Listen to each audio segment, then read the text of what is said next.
I can't believe it's taken me so long to ask, but... how's Mom? She's not... No. Your mother is fine. We decided it was safer if we split up for this job. Always assuming the worst. For good reason. Can I at least say hi to her? I'm sorry, it's too risky. Maybe when we're done. Right. When we're done.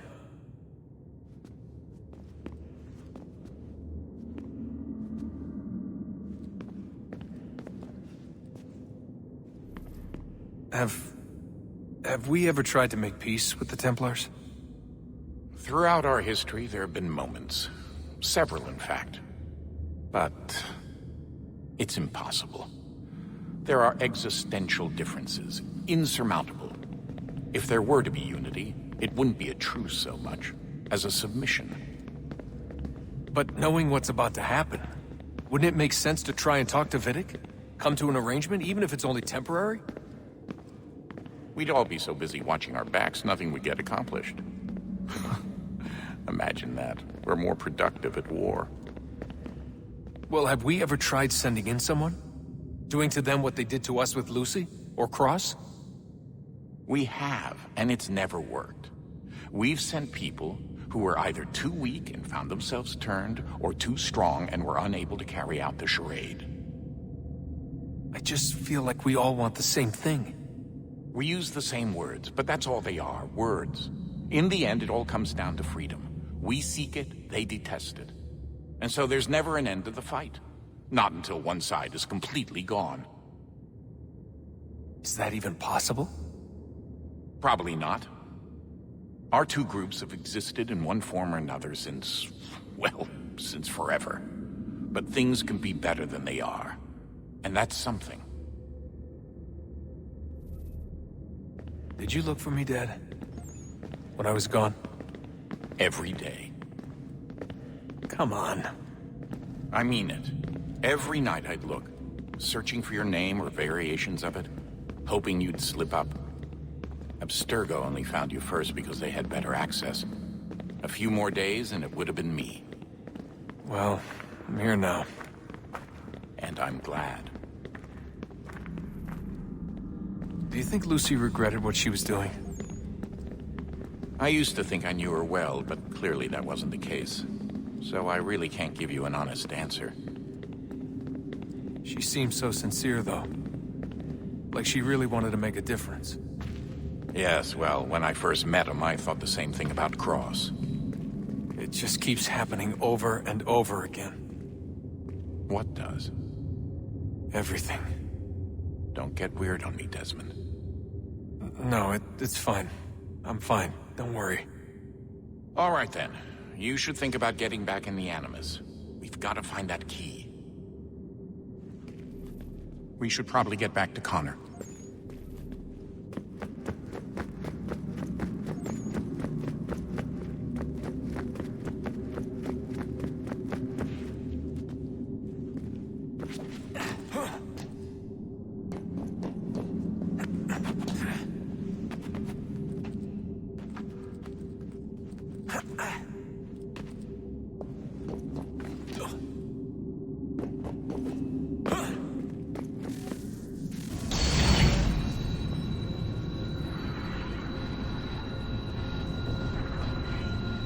If we could not meet the sun's cruel embrace, perhaps we might rebuke it. Already we could generate the fields to protect us in times of strife. But these were small and simple things. To replicate them on a scale the size of a world.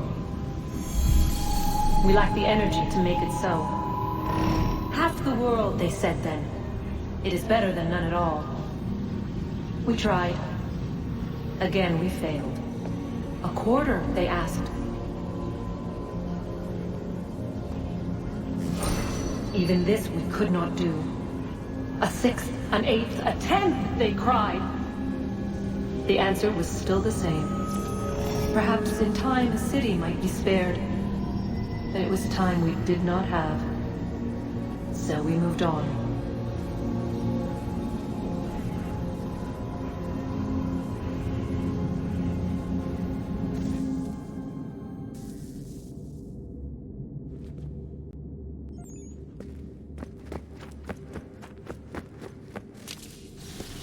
Wonder what's inside. Only one way to find out.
What is a fact? Is it fixed? Immutable? Certain in its existence and only awaiting discovery? Or might it be changed? Here we learned the answer, and thought that it might save us. They were used to command, to control, to own. But we soon discovered another use. When enough sat in thrall and were told to believe, their thoughts took on form. What was imagined became real.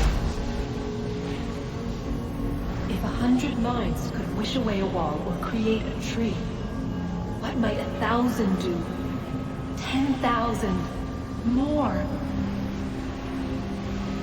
Might we change the consensus and will the threat away? We resolved to send one into the sky where it might illuminate us all. Once placed, a sentence would be uttered.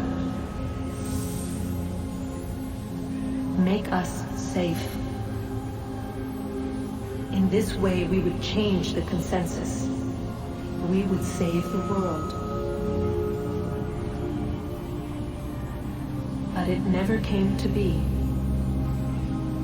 We sent a dozen of them skyward, but there was no way to maintain control, to direct the beam, to enthrall the world, to speak the words. Though this was strange and dangerous, what we tried next was worse.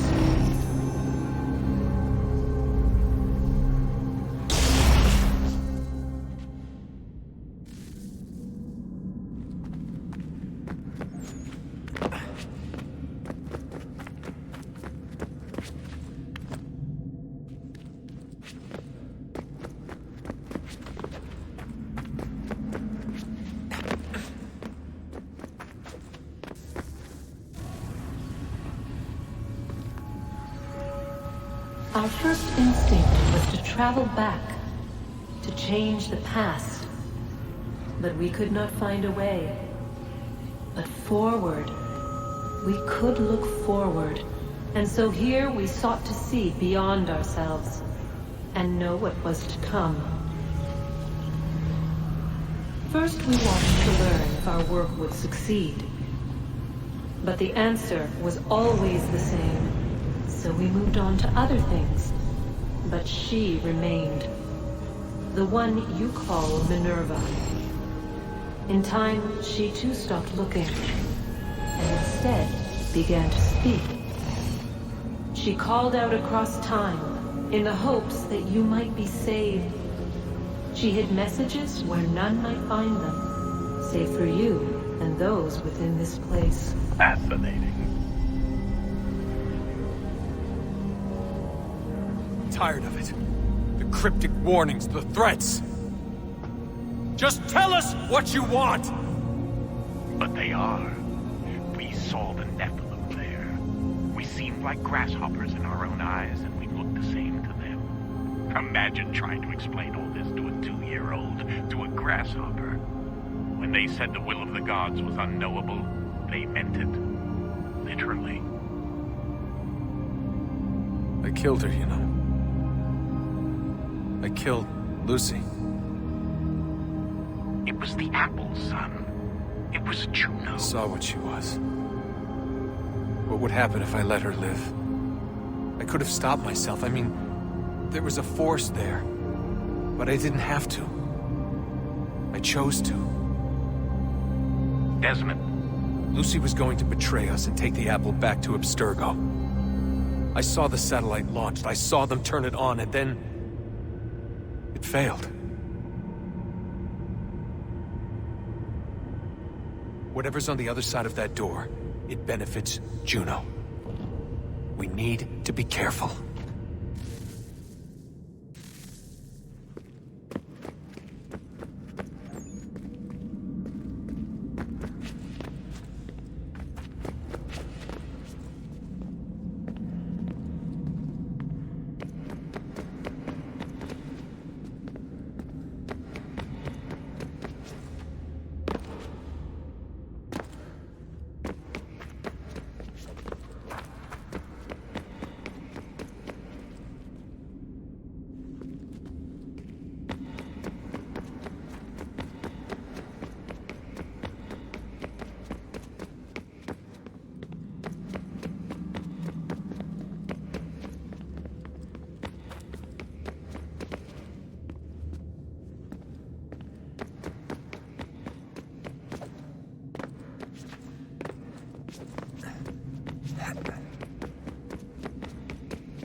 Was it weird seeing Cross? What do you mean? It's different for you. You don't know about what happened, I guess. For a long time, he was important to us. He was a different person. Sean said he was a sleeper agent, like Lucy. It was different. She made a choice, but Cross, if you read the files, Abstergo just... They did terrible things to him. Rebecca? You're lucky. We all are. We have people who care about us, who look out for us. He was all alone, and the people he thought he could trust, they used him. Did you know him? No, but I knew Hannah. Who's that? She tried to help him. She trusted him. But there was a raid about a year ago. She stayed behind so the others could escape. Tried to reason with him to see if she could fix things. Well, what happened? What do you think happened? He killed her. That's what he does. That's all he knows how to do. Sometimes it seems like that's all any of us know how to do. Rebecca.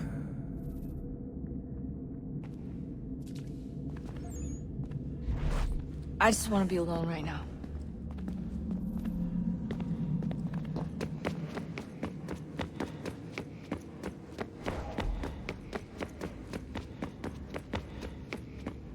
Come on, son, we got work to do. Ah, Desmond, there you are. Can I ask a favor? Maybe? When this is all over, I'd like to try turning the dial back on the Animus. Like, all the way back. To the time of the first civilization. You think it would work? There was no real loss of fidelity when you visited Altair. Then again, that was about 1,000 years ago, and I'm looking at going back at least 70,000 more. Sure, I'd be up for it. It'd be interesting to see what things were like back then. Excellent. I think it would prove most enlightening. So this is how it started. What are you up to? Just brushing up on my American history. Well, I say history. They certainly teach you strange things in the States. Like what? Well, for all the talk of this being a revolutionary war, it was a civil one. Well, not that kind of civil. I mean, there was no America versus Britain. It was Brit on Brit action. And you can clearly see how the whole thing got started. One war gave birth to the other. You mean the 7 Years' War? Exactly. Seems the Crown overspent in its attempt to keep the French out, wound up with a great deal of debt. Believing that the colonists should help to shoulder the burden, new taxes were created. It was a reasonable request, even if Parliament was rather, well, undiplomatic about it. Well, it's not really fair to tax people for a war they didn't want any part of. What? Didn't want any part of? Did you not notice George Washington with Edward Braddock? He was right there in the middle of it. So here you have the Crown spending who knows how much money to secure a place for the colonists to thrive, and then, when they ask for a little bit of help... Right, look, think of it this way.